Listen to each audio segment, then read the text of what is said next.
সকলকে স্বাগত জানিয়ে আমি সবিতা শুরু করছি আজকের রেসিপি। আজ আমি আপনাদের দেখাবো কিভাবে ইলিশ পেটি সন্দেশ বানাতে হয়। ইলিশ পেটি সন্দেশ ইলিশ মাছের পেটির মতো দেখতে, তাই এর নাম ইলিশ পেটি সন্দেশ। ইলিশ পেটি সন্দেশ বানানোর জন্য আমি এখানে 1 লিটার দুধ নিয়ে নিয়েছি আর কড়াইতে দুধটা গরম হতে বসিয়ে দিয়েছি। দুধটা আমরা ভালোভাবে ফুটিয়ে নেব।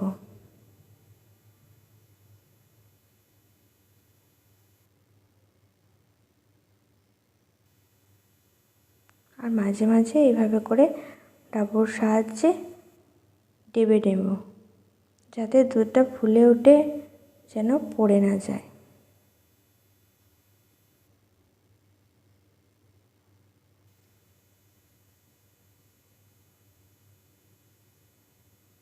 দুধটা আমরা ক্ষীর করে নেব, মানে দুধটা মেরে আমরা ঘন করব।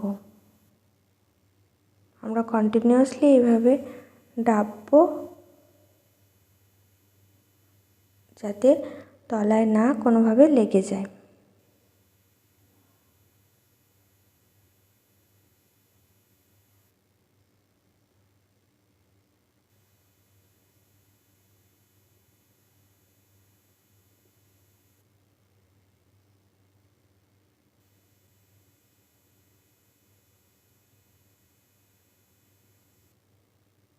আস্তে আস্তে দুধটা কমে আসছে। এভাবে করে চারিপাশটা আমরা চেঁচে নেব। একটা খুন্তির সাহায্যে ভালোভাবে চেঁচে নেব।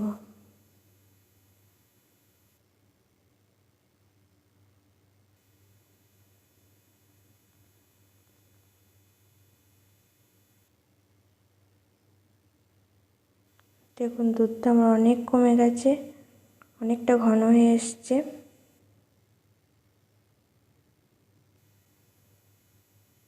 ভালোভাবে নাড়িয়ে নেব।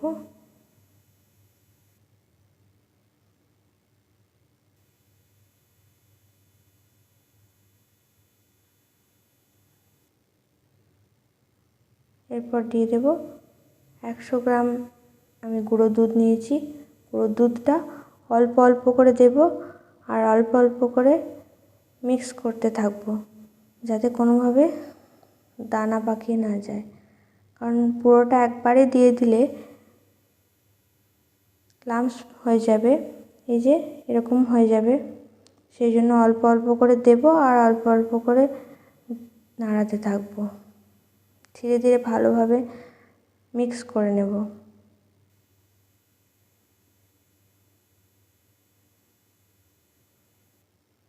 কন্টিনিউয়াসলি নাড়াতে থাকবো, কারণ না হলে এগুলো লাম্পস হয়ে যাবে। কন্টিনিউয়াসলি এটাকে নাড়তে হবে, কারণ এটা আমাদের মোটা হয়ে গেছে, সেহেতু তলায় লেগে যাওয়ার ভয় থাকতে পারে। সেই জন্য কন্টিনিউয়াসলি নাড়তে হবে। আর এইভাবে করে আমরা পুরো কড়াইটা জুড়ে এইভাবে করে নাড়তে থাকবো, যাতে আমাদের যে লাম্পসগুলো তৈরি হয়েছে সেগুলো ভেঙে যায়, দিয়ে একটা স্মুথ ব্যাপার হয়।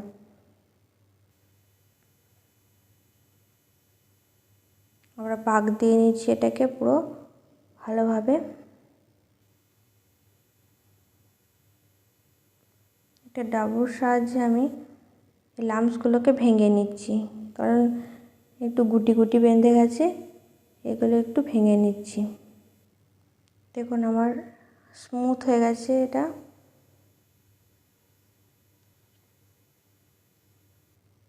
এরপর আমি দিয়ে দেবো 100 গ্রাম চিনি। চিনির মিষ্টিটা আপনারা আপনাদের মানে কেমন মিষ্টি খাবেন সেরকম বুঝে দেবেন। 1 লিটার দুধে 100 গ্রাম চিনিটা স্ট্যান্ডার্ড, তো বেশি মিষ্টি খেতে চাইলে আর একটু বেশি দেবেন। ভালোভাবে আমরা এটাকে মিশিয়ে নেব। আবার চিনিটা দেওয়ার জন্য, চিনিটা গললে আবার আমাদের এটা আবার নরম হয়ে যাবে, তো আবার আমাদের এটাকে শক্ত করতে হবে। ভালোভাবে নাড়াচাড়া করে আমাদের এটাকে আবার একটু শক্ত করে নিতে হবে। কন্টিনিউয়াসলি এভাবে নাড়াতে থাকবো, কারণ চিনি দেওয়া হয়ে গেছে, এবার আরও বেশি লেগে যাওয়ার চান্স আছে।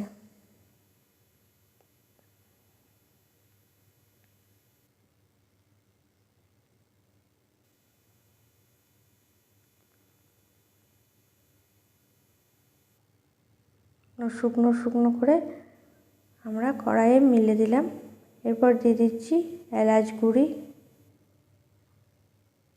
অল্প একটু এলাচের গুঁড়ো। আবার ভালোভাবে মিশিয়ে নিয়ে কড়াইতে এইভাবে একটু ঠান্ডা হতে দেব। দেখুন ঠান্ডা হয়ে এসছে। আরও কিছুক্ষণ আমি এটাকে ঠান্ডা করতে দেব। ভালোভাবে এটাকে আমরা একটু নেড়ে নিচ্ছি। এরপর থালাতে তুলে নেব।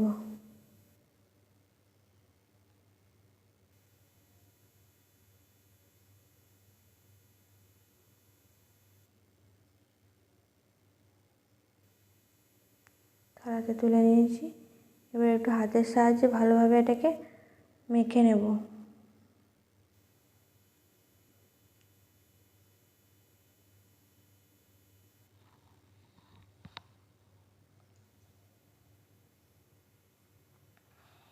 আর একটু আমরা ঠান্ডা হতে দিয়েছিলাম।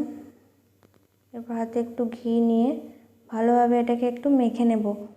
যেমন আমরা একটু আটা মাখি সেরকমভাবে একটা লেচি বানিয়ে নেব।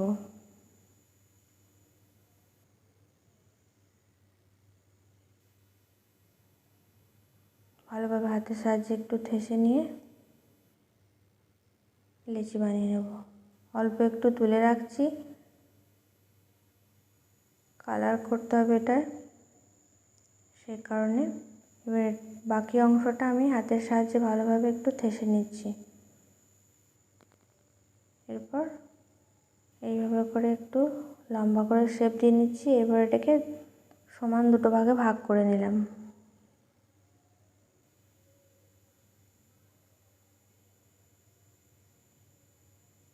এটাকে কালার দিয়ে নেব।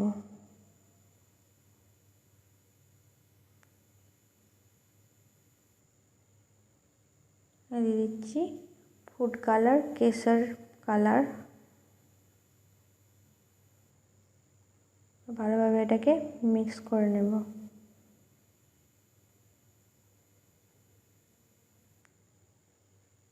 কালারটা ঠিক আসেনি, আরেকটু কালার দিতে হবে, তো আমি আরেকটু কালার দিয়ে নিচ্ছি। আবারও ভালোভাবে মিশিয়ে নিচ্ছি।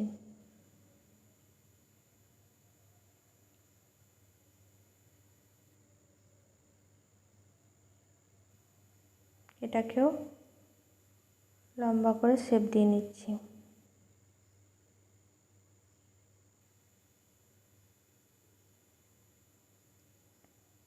কাঠ থাকলে ভালো হয়, আমার কাছে কাঠ নেই, তাই আমি দুটো টাইলসের টুকরো নিয়েছি। আমি এটার সাহায্যেই মিষ্টিটা বানাবো। তো এরপর আমি একটু ঘি বুলিয়ে নিচ্ছি।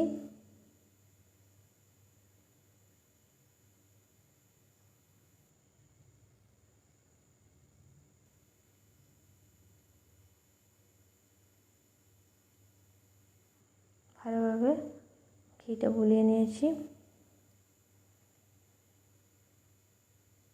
এরপর এটাকে একটু লম্বা করে একটা একটা টুকরো দিয়ে দিলাম। দিয়ে এইভাবে করে একটু চেপে চেপে একটা পোর্শন চেপে দিচ্ছি, আর একটা পোর্শন উঁচুই থাকবে, আর একটা পোর্শন চেপে চেপে একটু নামিয়ে দিলাম। একইভাবে এটাও করে নেব। হাতের সাহায্যে এভাবে করে চেপে চেপে শেপ দিয়ে নিলাম।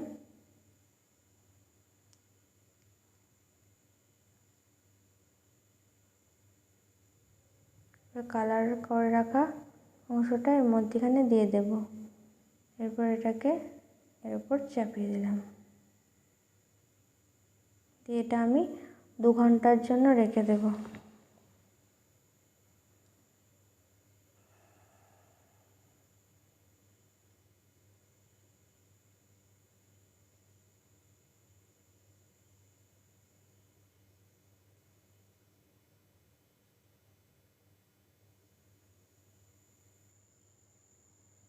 2 ঘন্টা হয়ে গেছে। এবার আমি এটাকে খুলে নেব আর খুলে কেটে নেব।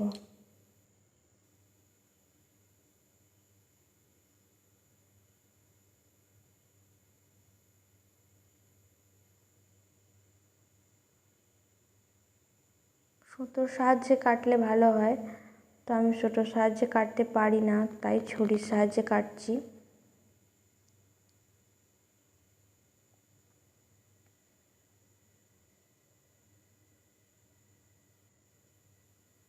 এভাবে করে এক এক করে পুরোটা কেটে নেব। এই পুরোটা কেটে নিয়ে আপনাদের দেখাচ্ছি। আপনারাও বাড়িতে এইভাবে করে বানাবেন, খুব সুন্দর হয় মিষ্টিটা এবং খুবই টেস্টি হয়। আপনার বাড়িতে করে আমাকে জানাবেন কেমন হয়েছে, আর কমেন্ট করে জানাবেন কেমন হয়েছে। দেখুন কি সুন্দর লাগছে দেখতে, পুরো ইলিশ মাছের পেটির মতো। আর আমার ভিডিওটা ভালো লাগলে একটা লাইক করে দেবেন, শেয়ার করবেন বন্ধুদের সাথে। আর আমার চ্যানেলে নতুন বন্ধু হলে চ্যানেলটা সাবস্ক্রাইব করতে একদম ভুলবে না। তো তৈরি হয়ে গেল আমাদের ইলিশ পেটি সন্দেশ। পুজোর সময় বানান আর সকলকে মিষ্টিমুখ করান।